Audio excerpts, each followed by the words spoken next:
Good morning, folks. We're going to get started in just a minute. Please stand by and we'll hop in just a minute. Thank you very much for joining us.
Well, good morning, everyone. I'm Jeremy Mcdermott, Vice President for Policy and Government Affairs here at NECEC, and we are quite delighted to have you all join us this morning for today's Emerging Trends series program on the future of net metering. And it's a topic that is quite timely and has a lot of implications for the clean energy industry across the Northeast and, quite frankly, the country.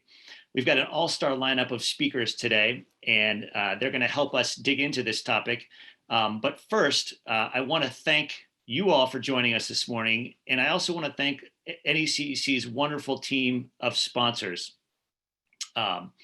We have a great group of companies and organizations that represent true leaders in our field and partners in making our clean energy sector thrive. And without them, events like this would not be possible.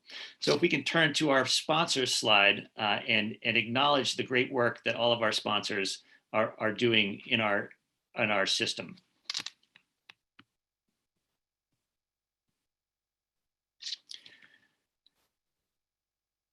And the Emerging Trends series is only one part of NECEC's events lineup. And I want to highlight a few upcoming NECEC events that should be on your radar and better yet, your calendar. It's going to be a very busy April for NECEC. And we hope that you will consider joining for some of these upcoming events. The first full week of April will be quite busy with our 8th annual Rhode Island Clean Energy Day on Tuesday, April 6th. Our Navigate webinar talking about how clean tech companies have chosen SPACs to go public. And an NECEC member mixer, and typically we do these member mixers just with NECEC and our own networks, but this time we're actually joining with a couple other important organizations to put on a sort of a broader networking event to spread the conversation and expand all of our networks. So we're excited to join Abe, Browning the Green Space, and NUI for a virtual mixer on the 8th of April. And then the following week, we're going to be teaming up with our friends at NECEC for a webinar talking about sustainable retirement investing. NECEC has done a very nice job of creating a package of ESG investing options for their retirement, and we are proud to partner with them on that. So with that, I hope you will take a look at those and put those in your calendar. And I want to turn to today's topic. So our agenda is quite simple. We want to talk about the future of what net metering looks like in the Northeast and across the country. For decades, net metering has been a bedrock policy that has helped thousands of megawatts come online and has helped build the clean energy industry. As a concept, it's quite simple to understand, provides direct benefits to those who participate, and delivers clean energy onto the system. But as renewable energy penetration levels have increased, net metering has become more complicated. Critics claim it's too expensive, it's too blunt an instrument, and it's regressive. It's even been challenged on legal grounds at FERC. Yet still, it remains a core part of our clean energy policy landscape. And today we're going to dig into some of these issues, learn about how other states are approaching this evolving landscape, and put out some hard questions to our panel of experts. Where exactly should net metering go from here? How do we embed equity and environmental justice into these policy evolutions? Does net metering need reform? Does it need enhancement? Or does it need to be abolished in favor of something else? So first, we have a pair of public leaders who are facing questions in Connecticut and Maine. Marissa Gillette is the chair of Connecticut's Public Utilities Regulatory Authority, where she is responsible for overseeing the rates and services of Connecticut's utilities, gas and electric, water, and telecom companies, as well as looking over the cable television franchises of companies in the state. Prior to her appointment in Connecticut, she served as the vice president for external relations at the Energy Storage Association, as well as a number of leadership roles at the Maryland Public Service Commission. Marissa will be followed by Dan Burgess, director of the Governor's Energy Office in Maine. He's going to talk about the current debate going on in Maine around net energy billing and where should that policy go after a landmark legislation in 2019 spurred a huge increase in renewable energy activity. Dan's no stranger to many of us. Prior to his appointment from Governor Mills in Maine, he served in a number of leadership roles in Massachusetts, including acting commissioner of the Department of Energy Resources. After Dan and Marissa set the table, we'll then turn to our expert panel to debate the future of net metering. So I want you to be thinking about your questions as the speakers tee things up. And with that, it is my great pleasure to turn it over to Chair Gillette. Thank you, Jeremy, and I want to thank NECEC for the invitation to appear with you today. So I thought I'd talk to you a little bit about some of the progress that Connecticut PURA has been making over the past couple of months with designing what our legislature has envisioned to be a successor program to both our residential net metering program, as well as a successor program to our non-resi solar and renewable programs. And that second phase, dealing with the non-residential portion, is underway at PURA right now.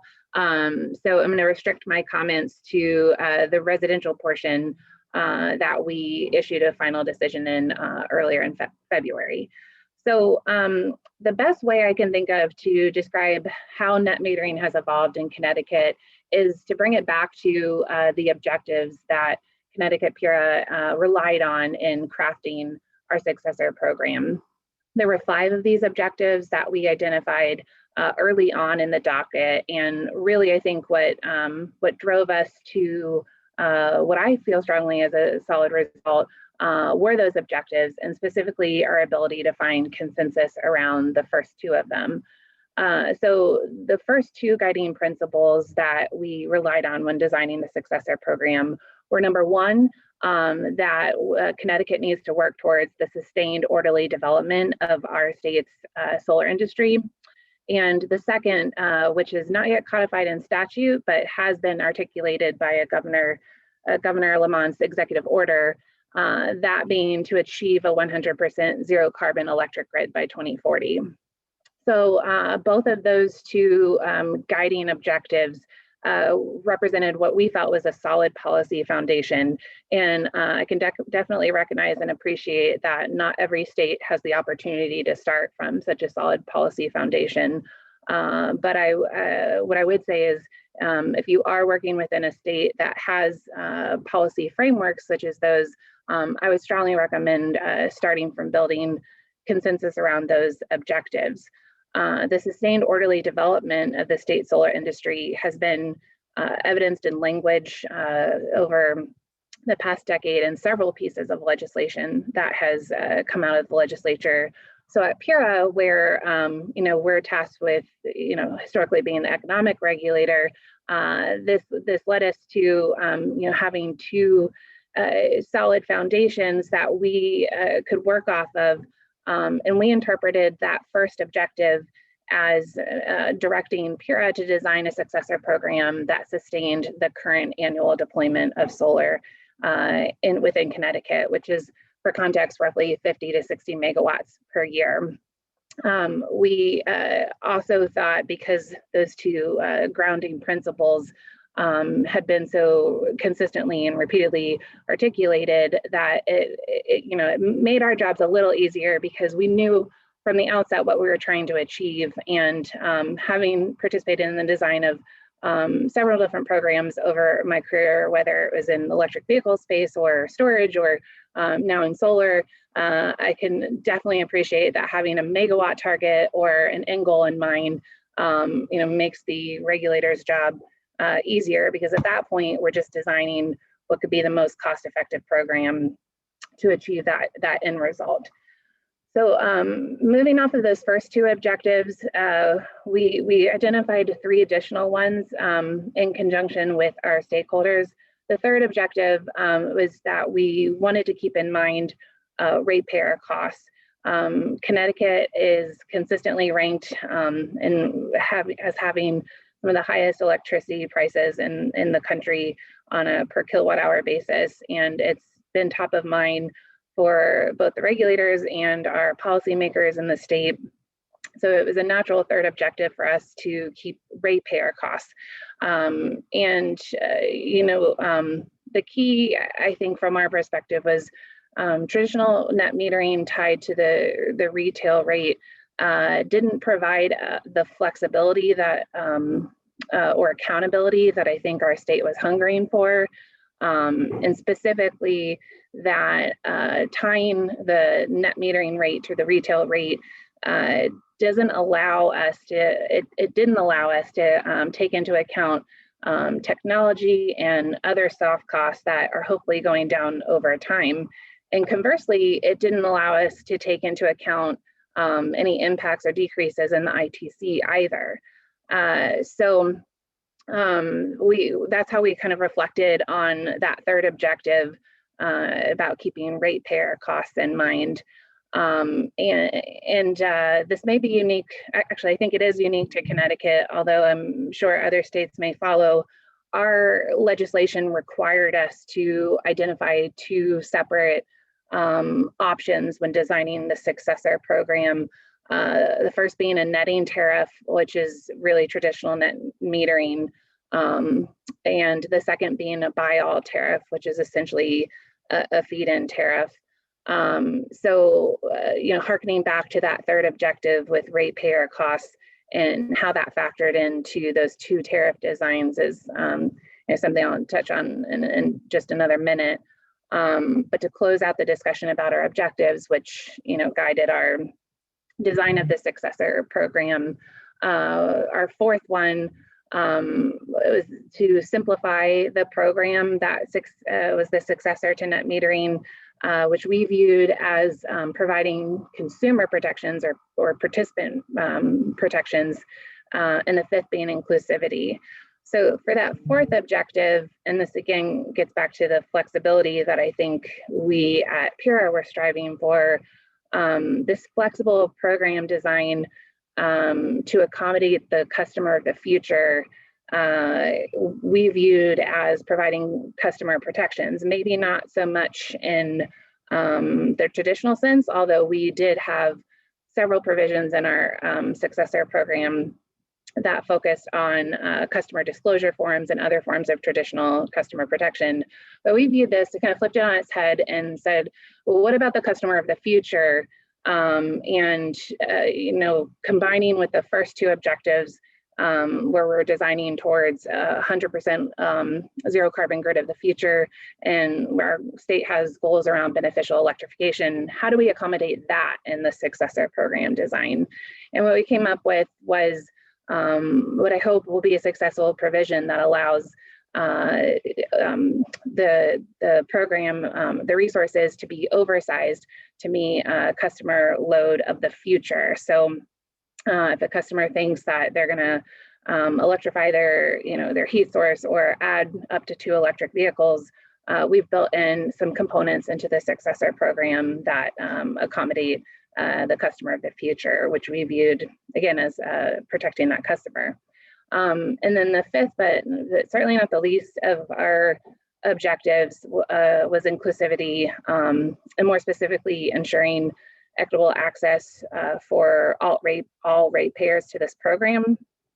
And we approached this in 2 ways in designing the successor program. The first, we adopted a similar approach to other states where we incorporated adders and things of that nature.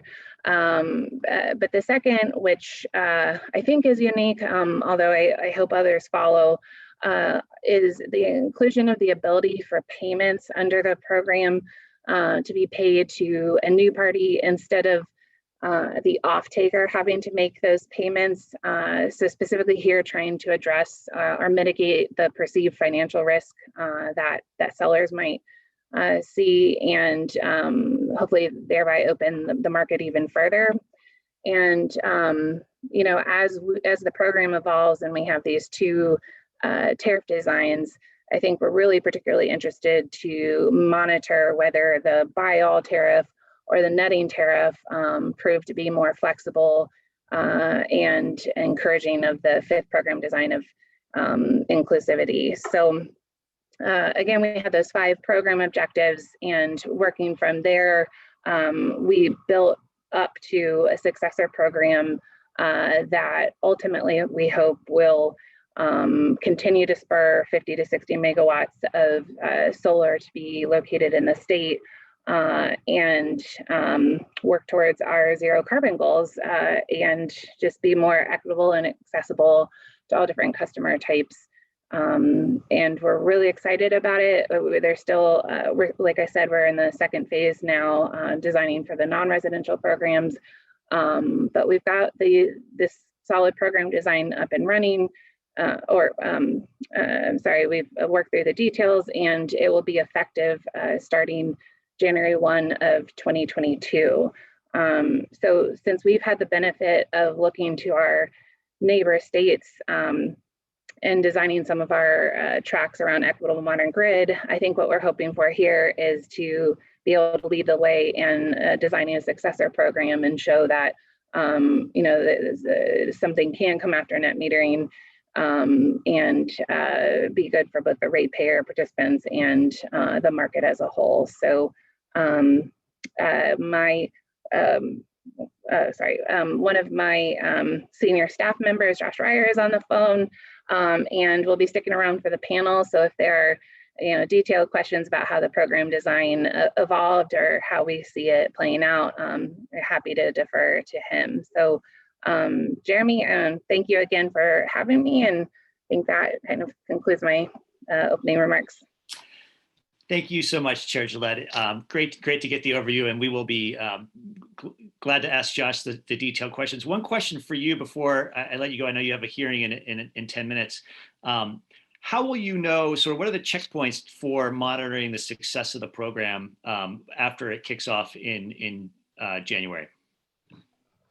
Great question, because definitely one of the key features of both this program as well as all of our different tracks of our equitable modern grid proceeding, some built-in flexibility, and not just the flexibility, but the check-in points to be able to adjust different design elements of the program in one way or the other. And the way that we're going to do that is we've specified annual dockets. So for each of I believe the tariffs will be effective for 7 years, starting January 1 of 2022. Sorry, I think I misspoke earlier. In each of those 7 years, we'll have an annual docket where we can check on, is the program as designed achieving the 50 to 60 megawatts of targeted deployment? If it's under achieving, then we can pull this lever, and if it's overachieving, we can pull this lever. But that will be done through an annual docket process that will be completed. I think we've even outlined the timeline for that docket in our decision, so that the developer community has some certainty around when they'll know the pricing elements each year. Terrific. Well, again, thank you so much for spending some time with us this morning. We appreciate it, and we'll talk to you soon. Thank you for having me. And so now we turn to the state of Maine, where there's currently a very big debate around the future of net metering at the legislature. And Dan Burgess, from his perch at the governor's energy office, has a very good seat in the middle of it all. And we're lucky to have him provide his perspective. So with that, Dan, I'll turn it over to you. Thanks, Jeremy. Great to be with you, and thanks to NECEC for having me at the event. Please bear with me as I have come down with the daycare cold that's been traded around our house, and so please bear with my cold. I'm happy to. I appreciate being here. This is really an important discussion. It's great to hear the Connecticut perspective, and I'm really looking forward to the panel and have my notebook out as we think about how every state is kind of grappling with these issues. I think from a Maine perspective, I think just to kind of set a little bit of background for folks that maybe aren't paying attention or haven't been following what's happened in Maine. Since coming into office 2 years ago, Governor Mills has really prioritized combating climate change, reducing emissions, increasing clean energy, and that's happened through a number of steps. And I think it's just important to kind of set that background. Maine joined the Climate Alliance, created a Maine Climate Council, which produced a report at the end of last year, passed multiple pieces of legislation. And if you look at actually where our emissions are coming from, we've got requirements to reduce emissions 45% from 1990 levels by 2030 and 80% by 2050. And if you look at where our emissions are coming from, more so than other states, transportation is making up the biggest mix of that, and heating in the building sector is the second component of that. But clearly, as this, folks on this call know, as we seek to reduce emissions from heating and transportation, it means a heavy focus on strategic electrification. And so we need to make sure that we've got the renewable power and clean energy to back that up.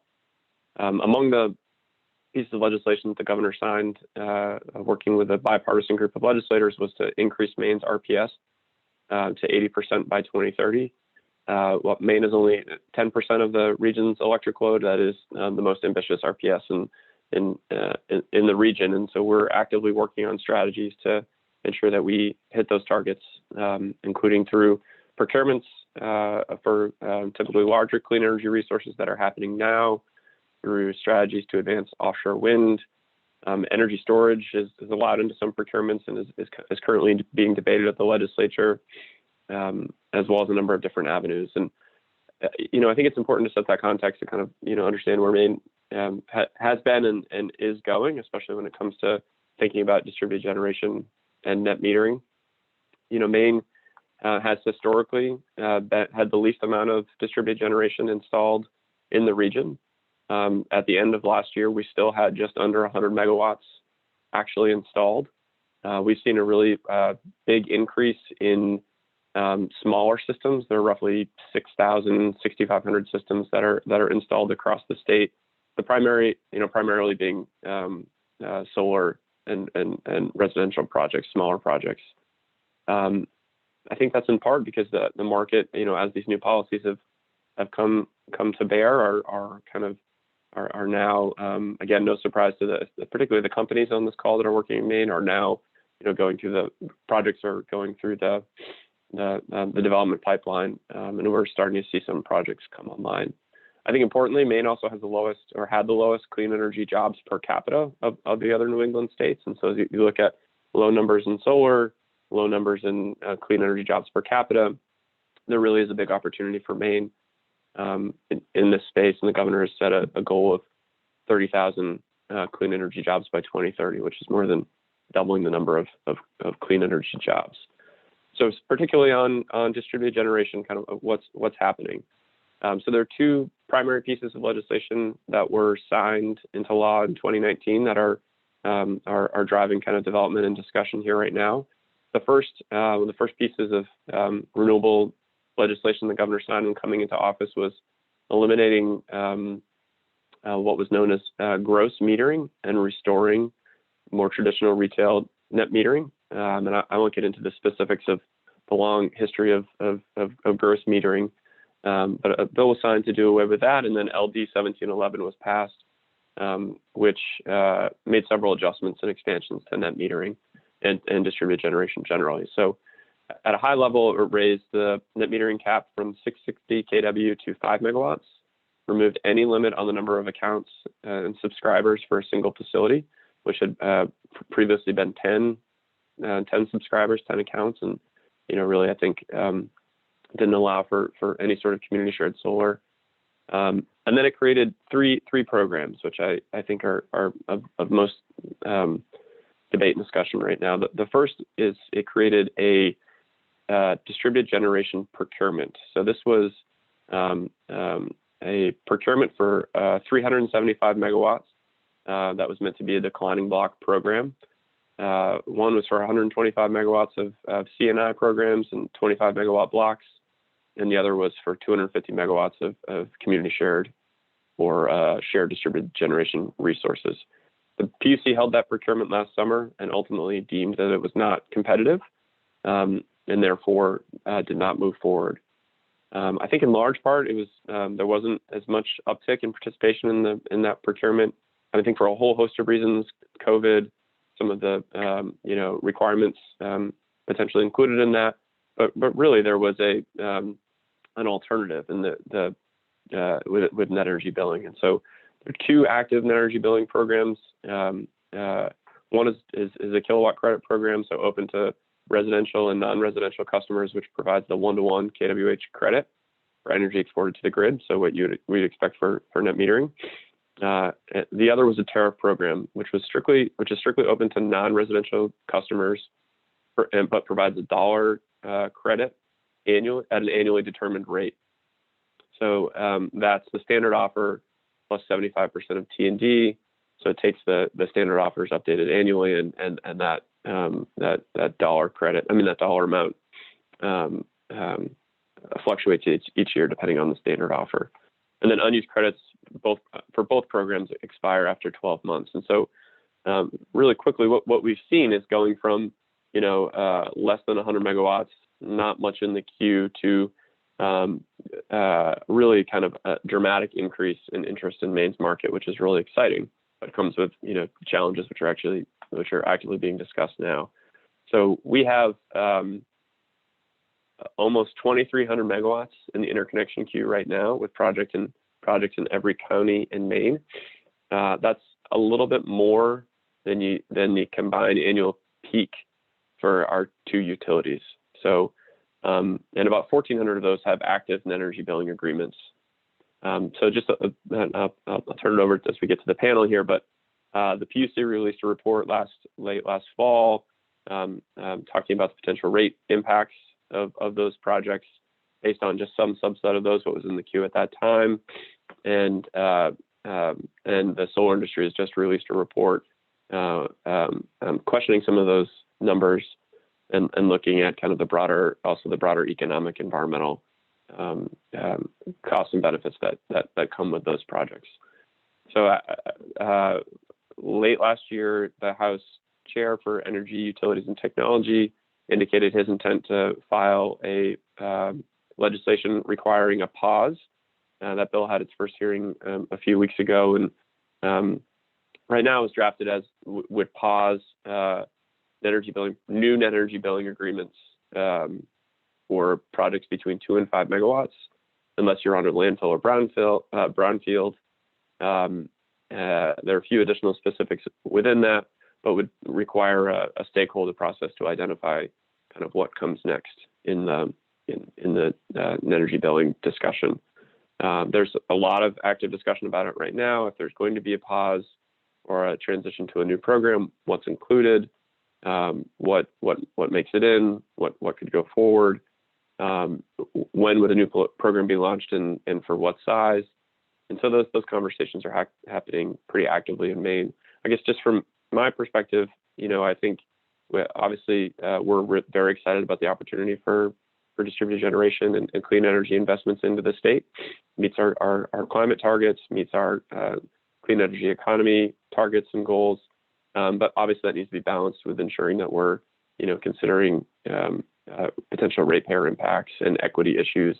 I think it's worth noting, and maybe we'll get into this more, is that the DG procurement had a few policy levers included that the current net energy billing programs don't. It had some low income requirements, some municipal opportunities, some landfill brownfield siting potential requirements, and the PUC chose not to pursue this, but did allow for energy storage adders. And the current energy billing program, both the credit and the tariff program, don't have that. And so as we think about where's the the future of energy billing or solar policy, distributed generation policy, ensuring that we've got kind of some of those policy levers and mechanisms in place, I think will be important to discuss and think about. So with that, Jeremy, I think I'll turn it back to you to answer any questions that might have, and look forward to the panel discussion. Thank you so much, Dan. And I'm grateful for you to sort of offer that table setting remarks, and also for staying on for the panel. So I think maybe what we'll do is we'll hold our questions and put you on the hot seat as part of the panel. And so with that, we are going to turn to the panel portion of our event. And here's how it's going to work, folks.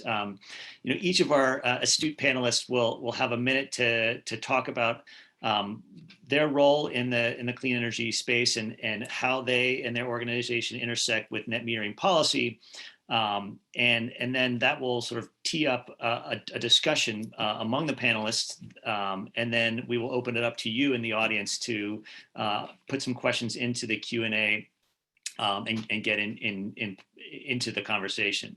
I do want to emphasize that we want you to use the Q&A function on the Zoom screen so that we can keep track of questions, and we'll do our best to answer them either on panel or as part of the back and forth on the screen. And for our panel, we are quite fortunate to have Dan stay on, as well as Chair Gillette's colleague, Josh Ryer, who serves as the Director of Utility Programs and Initiatives at PURA. And in addition to Dan and Josh, we have an all-star cast. Again, we've got Laura Bickle, Senior Counsel from National Grid, Courtney Feely-Karp, Senior Counsel from Clavens Law Group, Kelly Friend, who is the Vice President for Policy and Regulatory Affairs at NECEC, and Nathan Phelps, the Regulatory Director from Vote Solar. So we are quite delighted by the caliber and lineup we have. And I'm going to turn it over to Laura to sort of give her sort of brief introductory remarks and tell us how net metering policy impacts her organization, and we can take it from there. So Laura. Okay.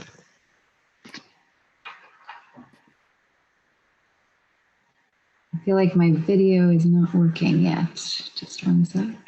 There you go. There I am. Okay.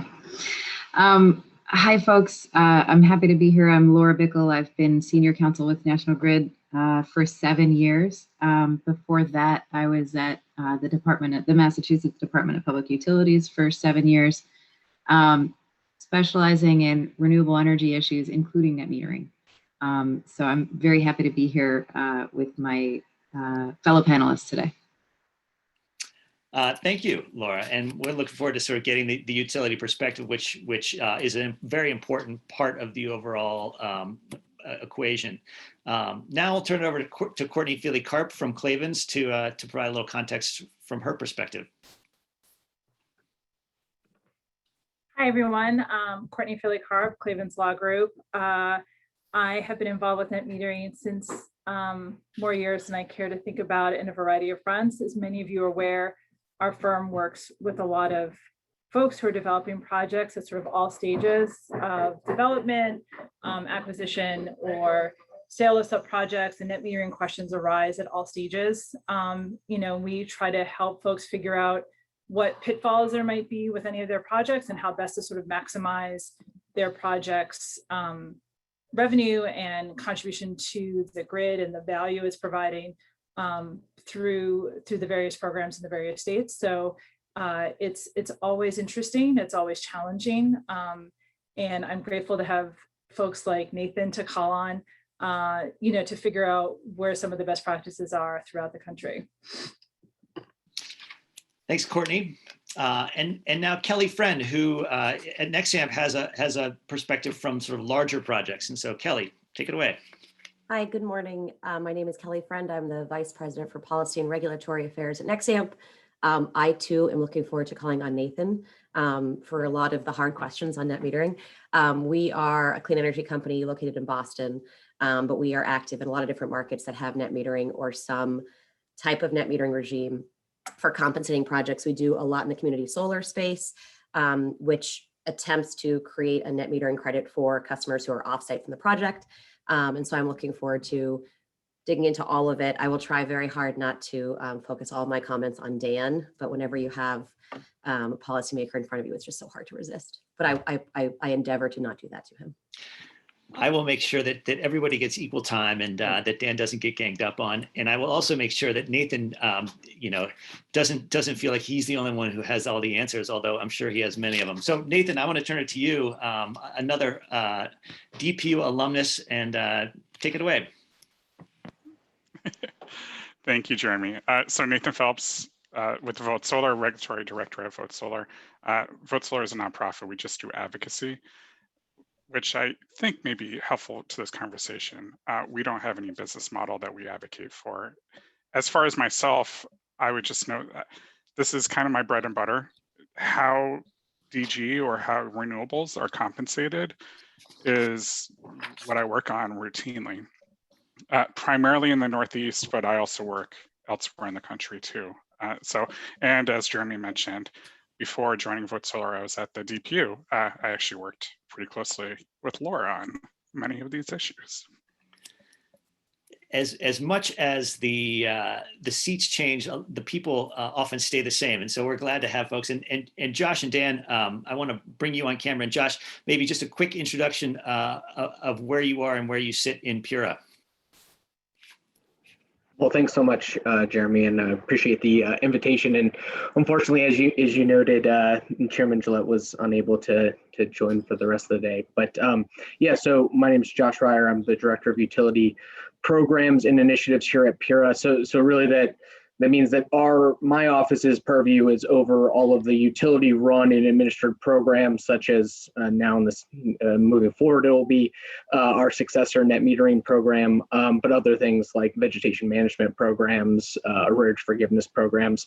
And then also my purview includes our regulatory initiatives like our equitable modern grid framework. So really excited to be here today on this panel.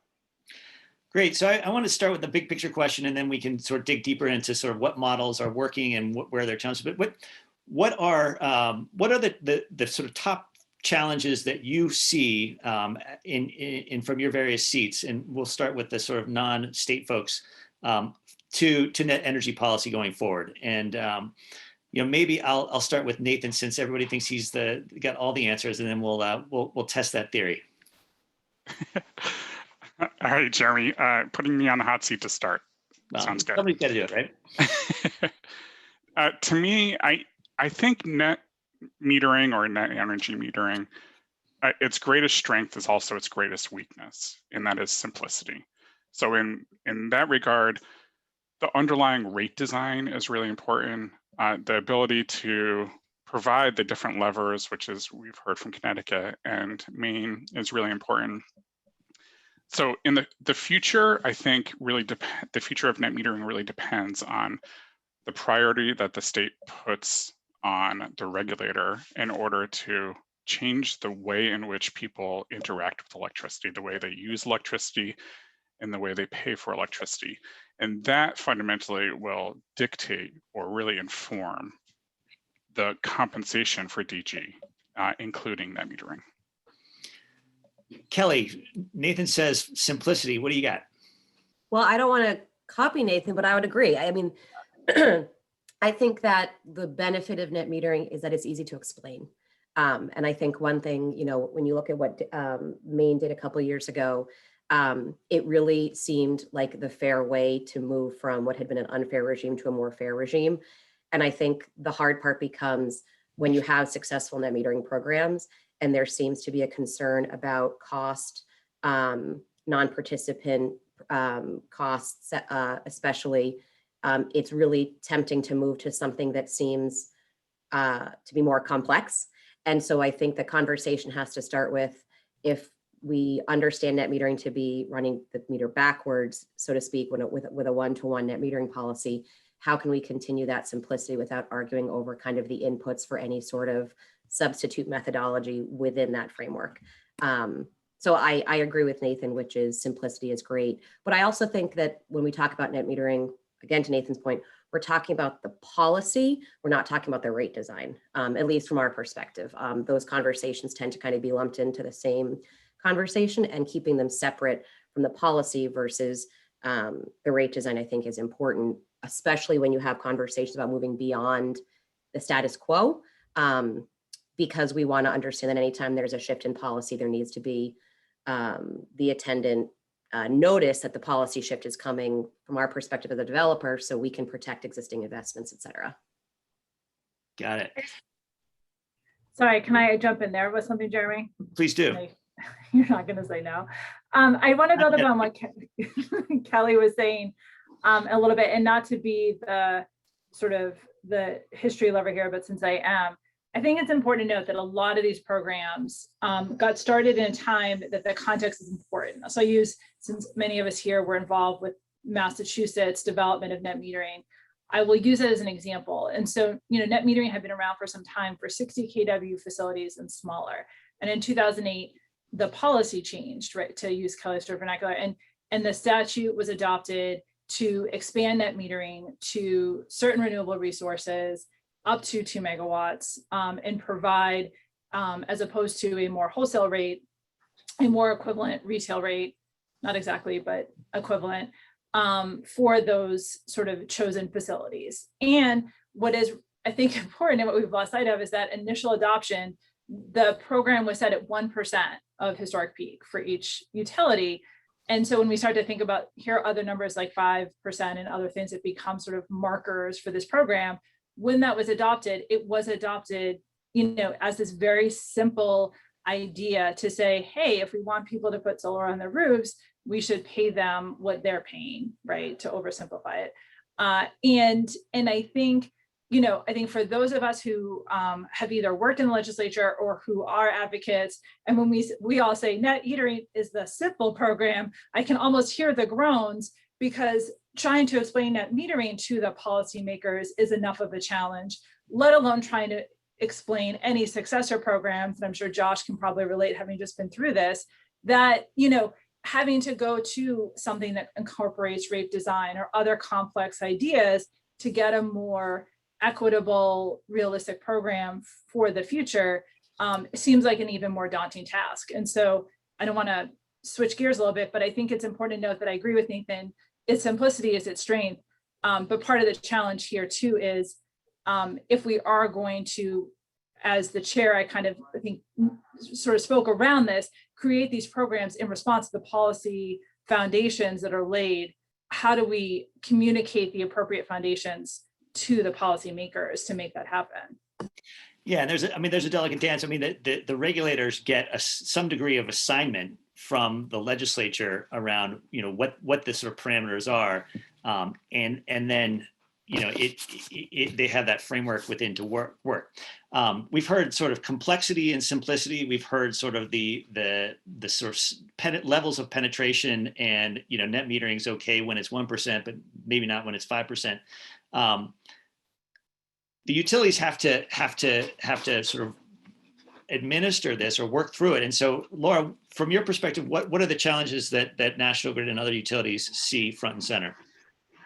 I mean, I think, just dipping back into the policy question, I agree. There's definitely a difference between policy and rate design. But it seems to me that one of the biggest threshold decisions is whether and under what conditions you allow remote net metering, which is it's a big threshold question for any state to answer. And as Courtney was trying to say, scale is everything. At a small scale, anything works fine. But as soon as you try to scale it up and make it widely available, you start having unintended consequences that you have to try and address. As far as the utility perspective, we're trying to meet the needs of both our net metering customers and our non-net metering customers, and we're on a lot of levels we're the fulcrum in between the two, right? Because a benefit for one is often a cost for another, and so getting back to Courtney's point about equity, that's where we try to find our voice in terms of advocating for the best possible policy. But of course, I mean, we share both the customers and the policymakers' commitment to a clean energy future.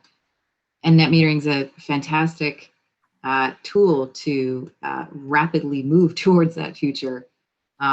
It's just, we have to keep an eye on the value that's ascribed to it. And determine whether or not that's the right value.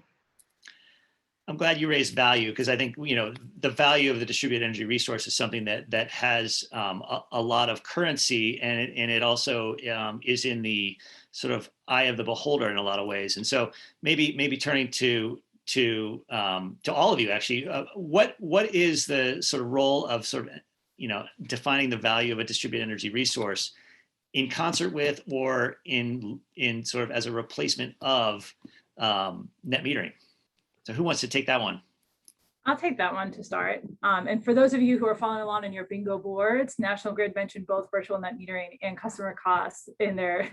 So make sure you check those scores off. But I think Laura is right, as much as I am teasing her. It is one tool. And I think the question we all have to ask ourselves to kind of build off of, as you build and grow, that using the simplest tools first to kind of test the waters makes sense. And then and then as policymakers, you have to ask yourself, what is the right tool for the right job? And I think that net metering has a place for certain types of projects that makes sense if we want to grow to meet the type of clean energy goals that the states in the Northeast have set, right? That weren't necessarily in place when net metering was first expanded in many of them. And I think that that's important to keep that in mind. I think the question I would sort of put back a little bit specifically to Laura and possibly Dan, but is the idea of what structures or what frameworks do we want to think about in terms of how we value, let's just start using some vernacular and standalone solar systems, right? And if we're saying that net metering may not be the best tool to appropriately value that type of facility and what it's providing to the grid, then how do we start thinking about that, both the incentivization of those facilities and the compensation for the value they provide? And what does that look like? And what are some of the potential legal challenges, right, that will invariably come into play with that? So before we get into the legal challenges, I want to bring Josh and Dan in and sort of hear from them sort of what they looked at. I mean, particularly Josh in the sort of residential decision that PURA recently issued. You know, what were the landscapes things that you saw from a value of distributed energy resources perspective? Yeah, no, it's an important question.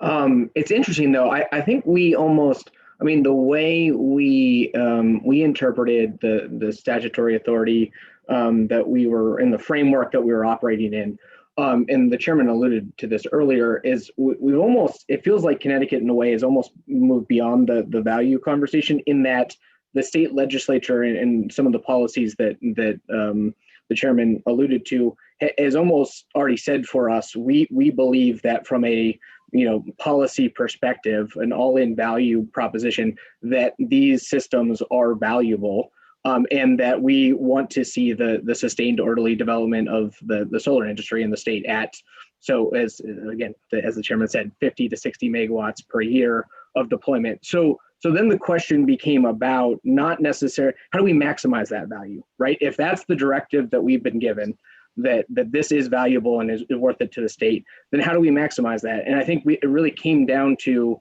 these rate setting processes, for lack of a better term, that we're setting up in annual dockets to fine tune and make sure that we're hitting those deployment targets in ensuring that value, but also not overpaying for that at the same time, right? And I think there's other nuances to that as well that the chairman spoke to in terms of beneficial electrification and other ways that we ensure that those value streams, we have a storage docket open, and hopefully we'll have a statewide program established here shortly. So I think it's about reading those tea leaves that we were given and then making sure we can maximize the value of the program that we designed. Similar question to you, Dan. Yeah, I think it's been interesting to hear all the comments, and again, taking notes for discussion here in Maine. So I appreciate everyone's feedback. I mean, I think just stepping back a few things, if you think about the experience that we're having in Maine, it's clear that the policy works, right? I mean, it is driving just significant amount of interest in development here. And I think, per my opening comments, kind of what is being worked through now is to with that interest in that, what comes next, or is this the right policy to continue at the same level, and for what sizes, and as there, as technology changes, as the market changes, as we learn from new policy. I mean, every state is doing this, right? They're adjusting programs. They're looking at opportunities to make sure that this is done well. I mean, our studies show that we're going to have to 2x the size of our grid at least, if we're going to advance kind of electrification, and distributed generation is going to be a crucial part of that, right? So it's a kind of issue we're facing now, but we're going to continue facing over the next decade, and ensuring we've got a sustainable policy in place that is nimble enough to be able to adjust to the market, to adjust towards technology changes. I think is probably what everyone is working through, is how do we set up a policy that gets that longer term sustainable growth, but in a way which is nimble enough. And so I think, it's a really challenging question. I think the good news is that it's certainly showing interest in development in Maine. So I'm gonna turn your question to Nathan and Kelly. How do you drive that interest in the market in a way that sort of gets calibrated to meet the sort of overall political landscape and drive the deployment you need? Hey, Nathan, can I jump in here? Sure. Might be the only time I steal something from you. So question for you. Well, so I think there's a couple of things that I just want to put as placeholders as we have these conversations, because I think sometimes we move to the answer before we've actually asked the right question, which is, I think Maine's a good example, which is oftentimes when we talk about the political dynamics, we're talking about costs. Sure. And I think what's interesting in Maine is we have two very different cost estimates for what the net energy billing program is costing ratepayers in Maine. And so I think one piece that goes into all of these questions is, do we have the best data, and how do we actually get to a real estimate of what the cost is? Because from my perspective, and it's easy for me to make this argument, and I'm actually looking at a question that Haskell made in the Q&A. At least in Massachusetts, and I don't know the full trajectory for Maine, so maybe Dan can answer this, but at least in Massachusetts, we're still really far behind our climate and GHG goals. And that doesn't even bake into the conversation the climate bill that might be signed shortly by the governor, which will only increase our RPS requirements. So we need substantially more DG. And I'm not saying that that's all net meter DG, but the benefit of at least kind of the DG market in Massachusetts right now is it can easily scale subject to certain limitations if the right incentives are in place. It is a mature market. It's a mature industry.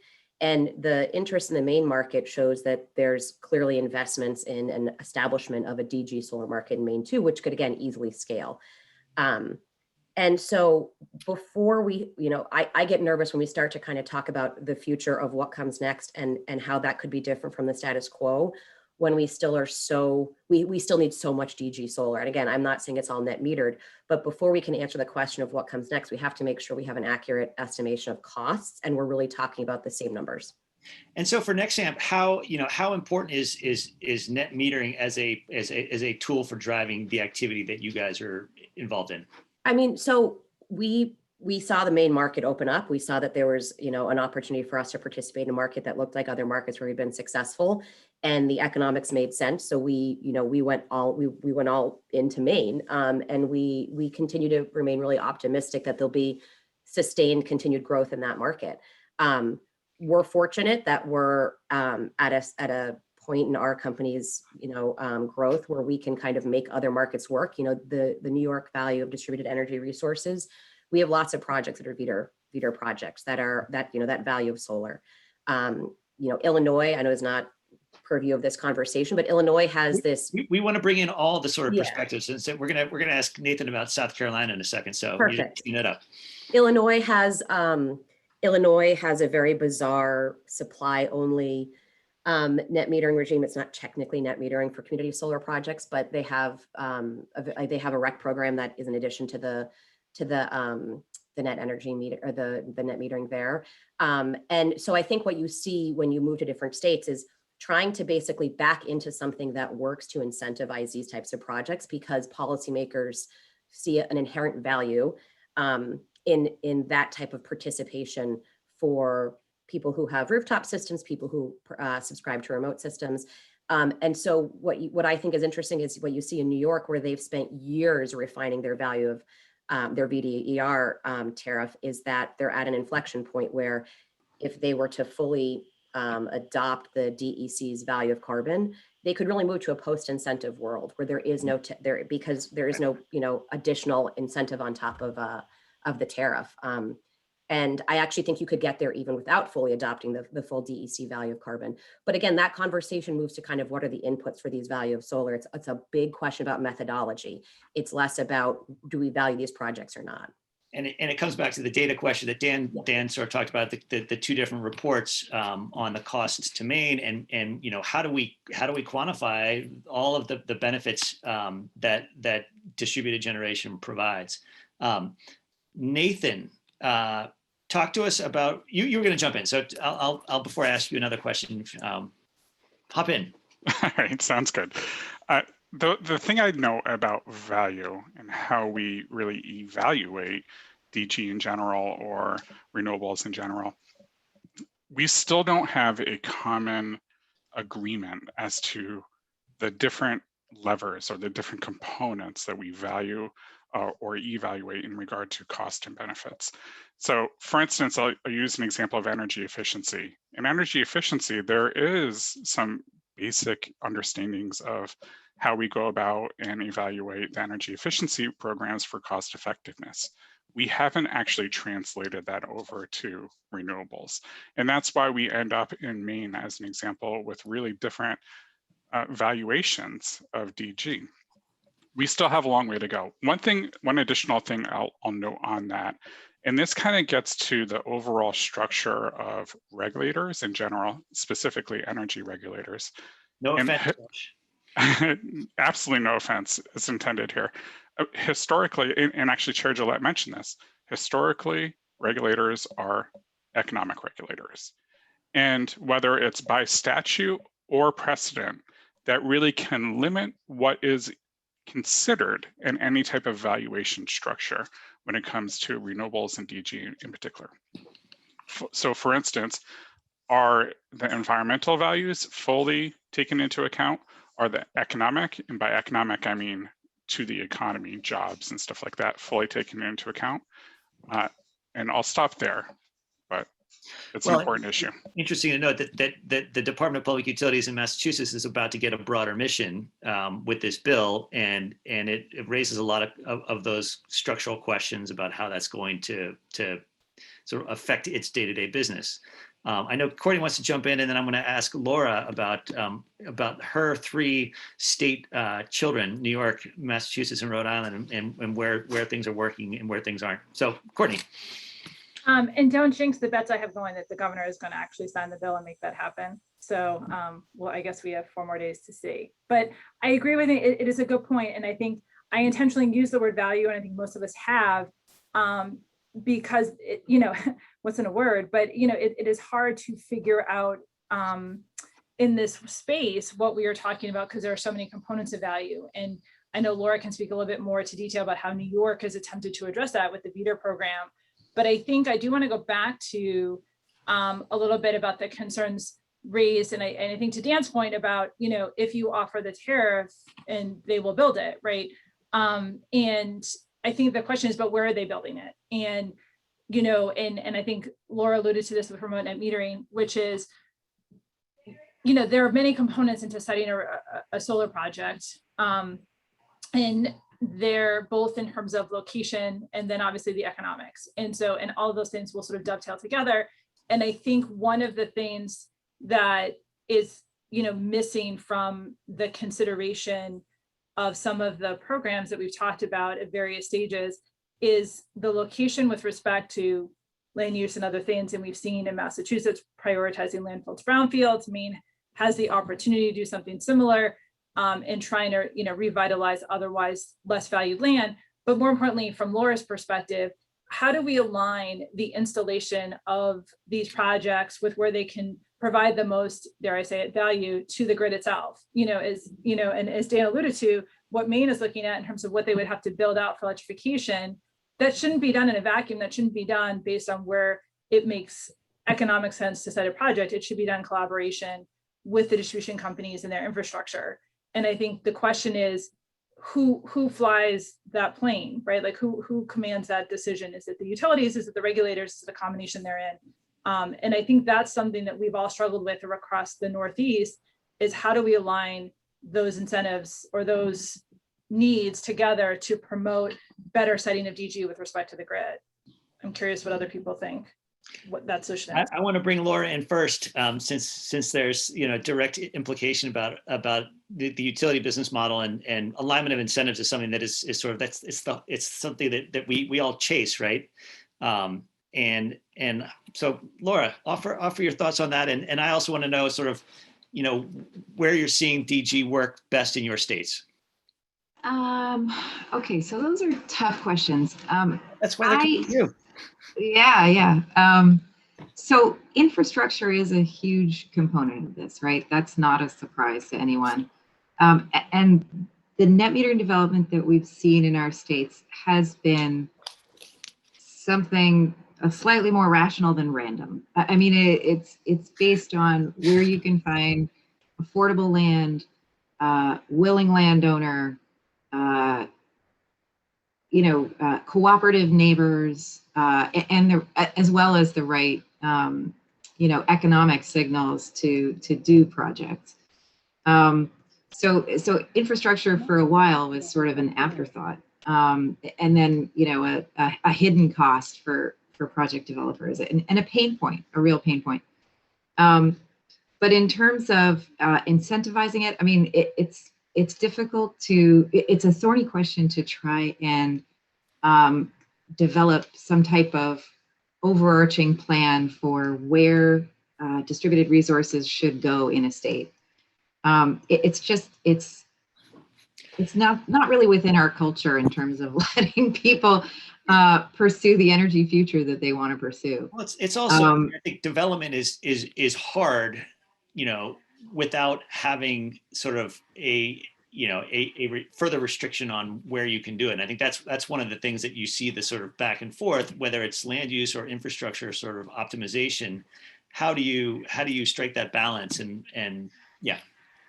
Right. And, the way I would say that the national grid's perspective on this is really that, net metering has kick-started an important process in each of our states, each of the states that we operate in.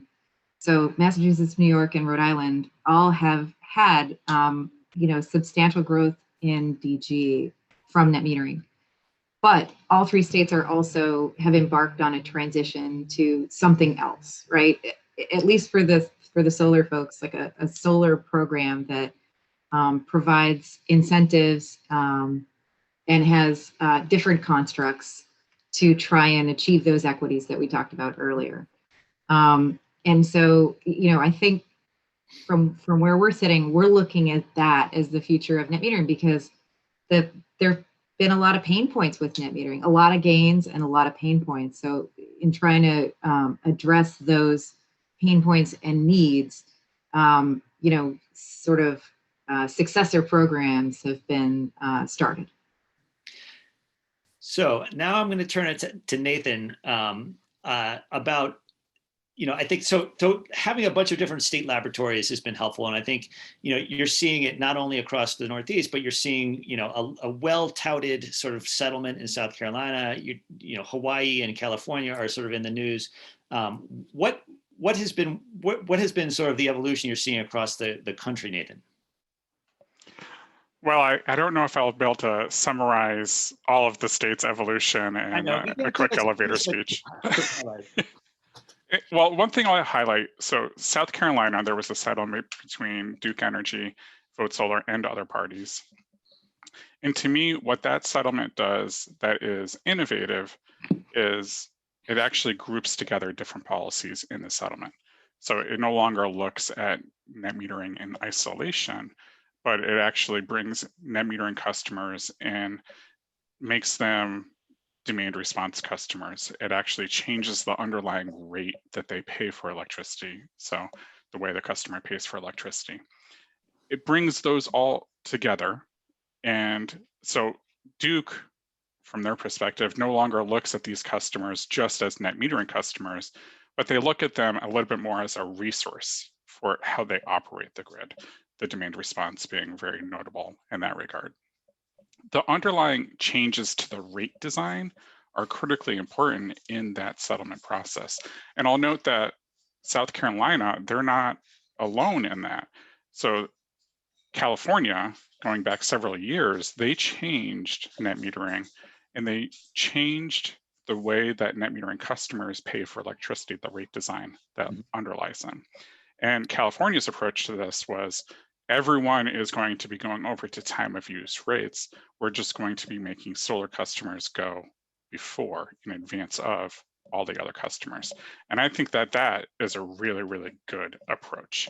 If we can actually change the way that people pay for electricity, then we can actually send better price signals to customers that the price of electricity is not flat throughout the day. That has to happen. We need to actually change the time aspect of electricity, when we pay for it or how we pay for it, and also how we're compensated for DG. Going to Courtney's point, she brought up location, which is a huge variable in regard to renewable energy, but there is also the time aspect too. When is that facility generating electricity? And that value aspect, how much value they're bringing to the system, not only themselves when they generate electricity, really starts to pair well with storage. When we actually sit back and look at it, because of renewable energy, because of solar in particular, whether it's in the Northeast, California, Hawaii, et cetera, the peak demand of electricity is shifting later and later into the day. Sure. It means that the value that solar is bringing will decrease as higher and higher penetrations of solar come on. So we actually do need to provide some type of signal to customers that if you can actually store that electricity and use that later in the evening, it's good for you and it's good for everyone else. Well put. I want to remind folks in the audience just to be putting their questions in the Q&A. We're gonna sort of start taking some questions from folks who are listening in. And before doing so, I think one of the things that we're seeing is that clean energy is not as accessible to everybody as it needs to be, and that has been one of the critiques of net metering as a policy tool. I'm curious to hear from Josh how you guys sort of handle that in the residential docket, and to hear sort of from others, what are the strategies to help get better on that? Yeah, it's an important question. Well, and the first thing I'd say too is a couple of years ago and I think actually really helped to Nathan's point earlier, or just immediately earlier, on seeing things holistically.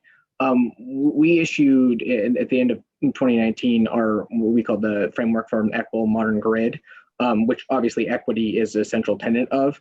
And so I think everything, this docket and we actually have 11 different proceedings that came out of that interim decision and framework.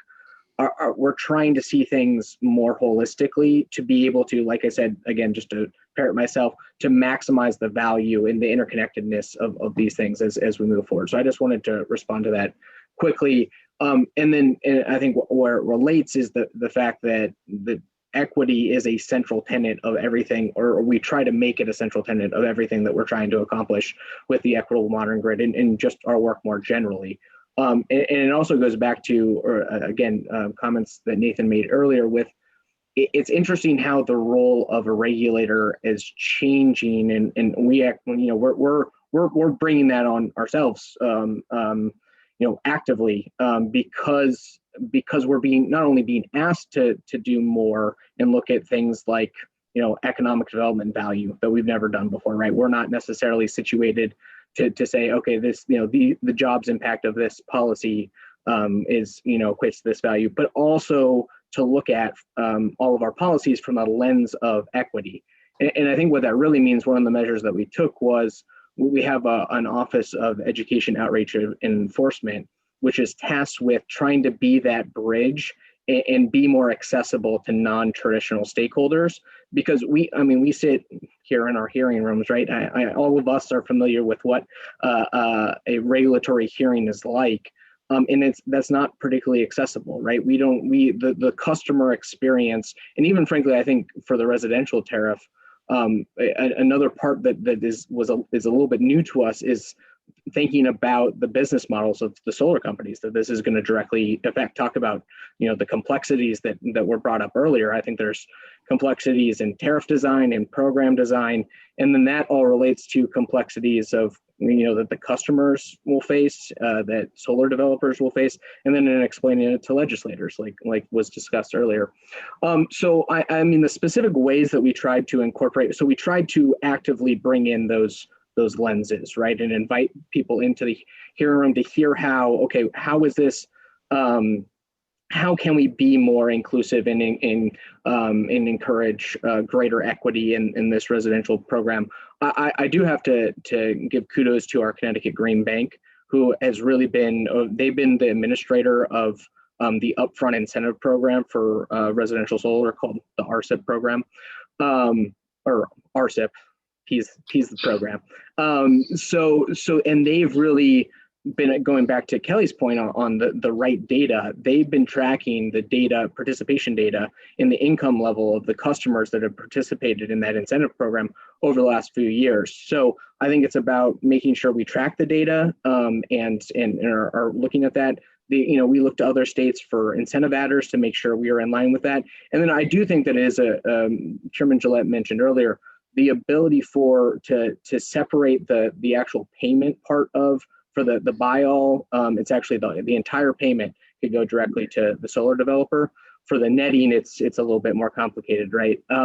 It'll only be a portion of that, but that then takes away any of that perceived financial risk of non-payment from the actual off-taker. So I think there's lots of different ways, not only from trying to bring the right stakeholders in to implementing solutions that we tried to be more inclusive and have a program design that's addresses equity. I just wanted to jump in a little bit on what Josh was saying in terms of, I think that and what Nathan was saying too about South Carolina, and I think that there are ways in which many of these programs, taking a holistic view, can address many of these issues. I think part of the challenge is not only are regulators being asked to think more economically and think more environmentally and with an equity lens, among other things, but our utilities are, may have a, I don't want to say monopoly in name only, but similarly, they're faced with this challenge of having this franchise of distribution and having it been a one-way street for many, many, many years. And now that has been shifting and shifting and shifting. And the reality is, Dan and Josh don't want to tell the utilities where to put this stuff. The solar companies want to put it where it makes sense. And the utilities don't, I mean, and I say this bluntly, but Laura knows with love, the utilities want responsibility for the distribution, not the solar. And that puts them in this weird, conundrum. And I think, it's important to kind of own that there are not easy ways and pathways forward on all of this. But I want to come back to the equity piece one second, because I think we started to talk a little bit about this idea of net metering being simple in some ways and working, and particularly obviously in Connecticut from a residential perspective and that focus. And we can all see how that makes a lot of sense. And some of the things that Nathan was talking about sending messages to customers. And if you have a time use rate and you have solar and you have storage and you can do all sorts of really cool things, that's great. But where net metering is, oh God, I'm just almost said added value when that just had been terrible. For in the remote situations, and Kelly can certainly speak to this, her experience at NECEC, is when you do a standalone solar facility that becomes a community shared solar and is providing those bill credits to particularly low and moderate income customers who can't have solar on the roofs for a variety of reasons. They're rentals, they're, I can't have solar on my roof because I have a beautiful tree that gives me lovely shade. I mean, there's all sorts of reasons, right? But I think that we have kind of, what some of those policies are focusing on are the relationship between the customer with the solar and the on-use site, and that, it doesn't have to be net metering, but I, just want to think about that. We don't want to lose sight that there is the bill credit mechanism, if you will, for to take it out of the buzzword that we're using, provides another added value with this equity lens that, that is different than the Green Bank program. And what Josh is talking about is a little bit different than what California is proposing to do with its solar customers. And I don't want to lose sight of some of those challenges as well. Right, but I guess I haven't seen a lot of sort of shining examples where that type of policy has been successful at sort of really sort of showing increasing the access to low and moderate income families or what have you. So maybe Kelly and Nathan answer one of the questions that's come in from the audience is, where are examples of net metering programs or successor programs that have served low and moderate income customers successfully? So I think we could have an entire panel on this, and I would actually encourage NECEC to think about it. But it's not there. There's no perfect example. I think there are markets that have shown a dedication and focus on it, and from our perspective, what that means is an interest in revisiting the program rules. And it's not just necessarily the incentive. I mean, there are barriers to participation that if the program is just concerned, and I'll pick on a market where nobody here would feel hurt by. In Maryland, we had conversations with regulators in Maryland saying your income verification rules are too strict. And their concern was, well, we don't want people participating who aren't low income. And if that's the lens of the program, we're not going to be successful. If the lens of the program is we need as many people to participate to feel like that, to feel that they have a buy-in to clean energy, we're going to be successful. So I think it's a lot more complicated than simply is the incentive level right, though that's obviously a piece of it. It's about really talking to the communities you want to serve. A lot of these customers are unbanked, and so they can't be on ACH, or they can't, they want to pay in cash. And so meeting kind of the constituency you're looking to serve is really important. But one thing I would just quickly say, and then I'll let Nathan follow up on, is all of these conversations are super important. They're very complicated and they take time. And one thing we don't have on our side right now in the fight against climate is time. And so as much as I think all of these conversations have to happen, I get worried when those conversations happen and we stall the market as we have those conversations. We need progress to continue to advance while those important conversations are happening.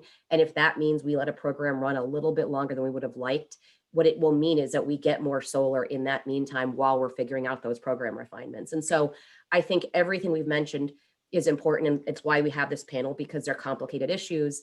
They require sensitivities to a bunch of different issues and concerns, but they can't stop progress. They can't stall progress. They can't slow down progress because we're already losing that war right now with time, and we just don't have that much more on our side. We have to continue moving forward as we think about these questions.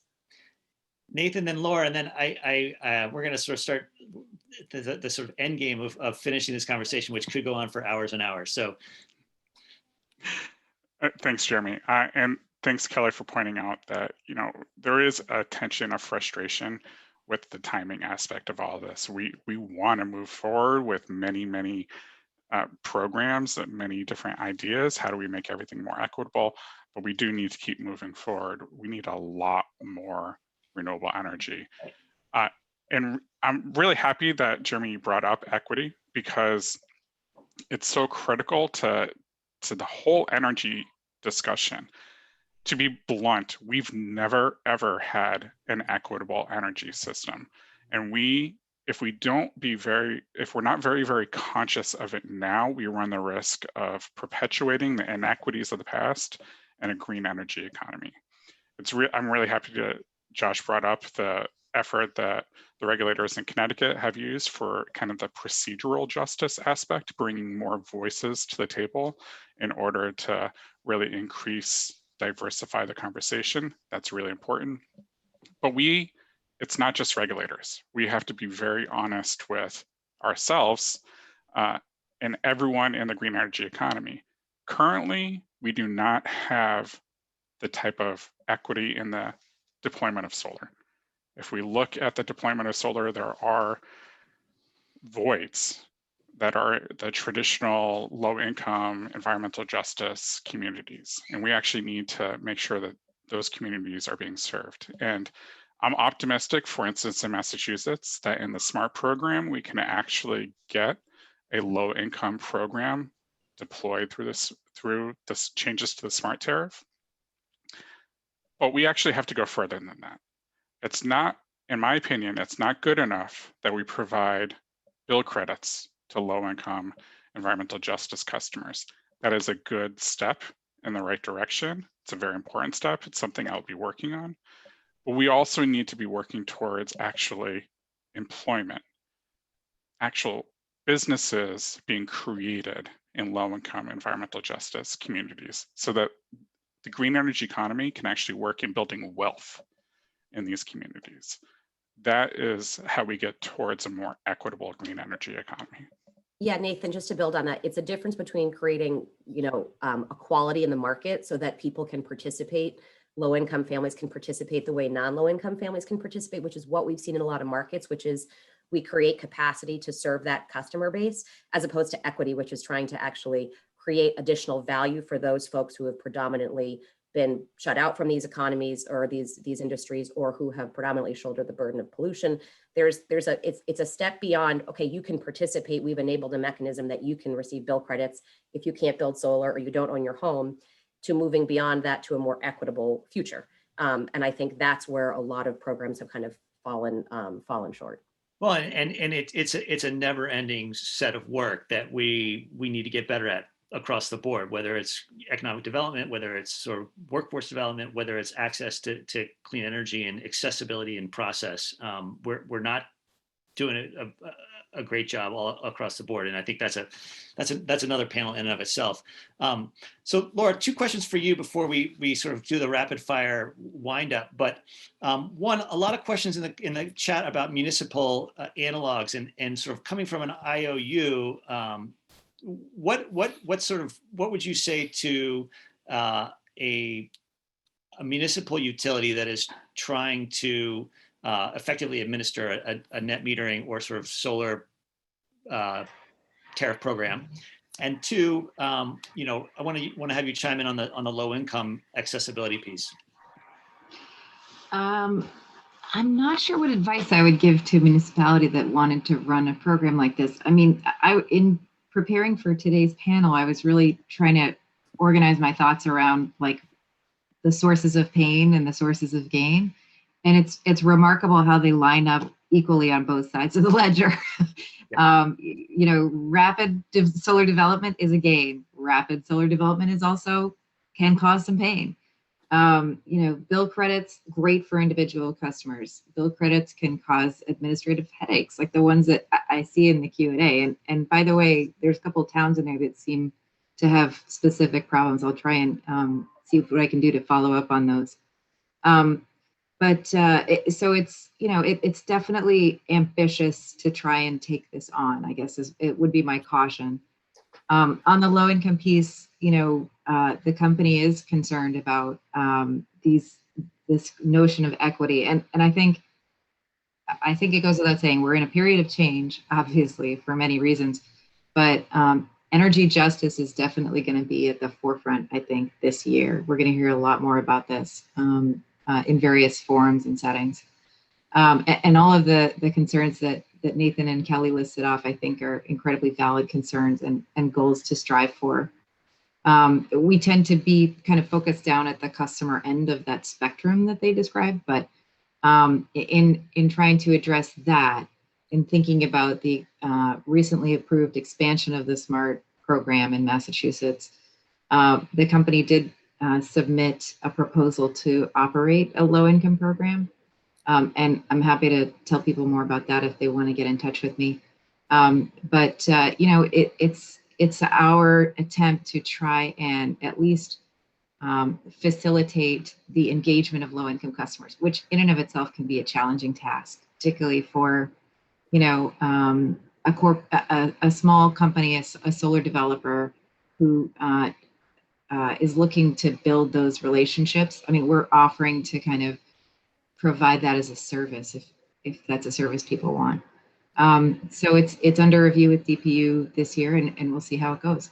And will be much debated, to be sure. Yeah. I really want to thank all of you for participating, and I want to give everybody a chance to offer, you know, one last thought in 4 words or fewer about what are the principles that we should be taking away from this conversation. And I'm going to go across my screen, starting with Kelly, and then I'll round it back up, and we'll wrap things up. So Kelly, 4 words, principles for where we go from here. I think it's 6. Time is not on our side. Simple. Nathan. There has to be some degree, excuse me, some degree of flexibility. Flexibility. Laura. We're looking to achieve balance in the clean energy future. Dan B.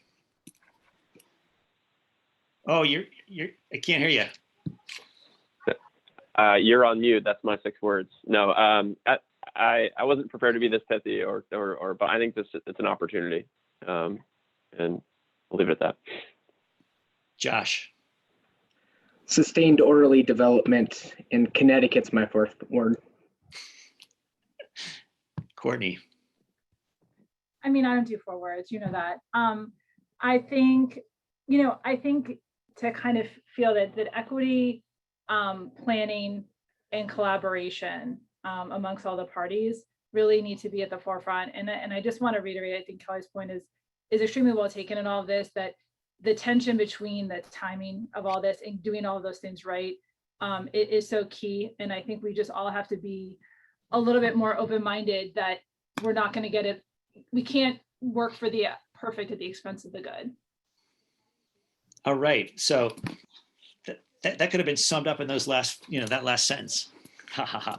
Well, listen, guys, thank you very much. I did want to really appreciate all of you for sticking with us and for engaging in the conversation. I think we touched on a lot of the issues, and there will be more to come. And thank you again to Dan and Marissa for kicking us off. I did want to remind folks of the events that are upcoming in April, if we can pull that screen up.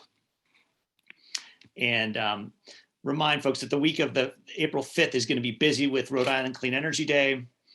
On the 6th, the Navigate webinar.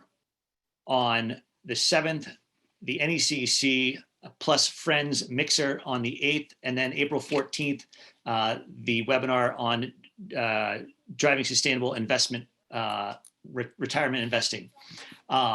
Obviously, there are many issues we could continue to navigate and discuss, and we will in the coming days. Appreciate the time, and thank you everybody for joining us, and we'll hope to see you next time. Be well.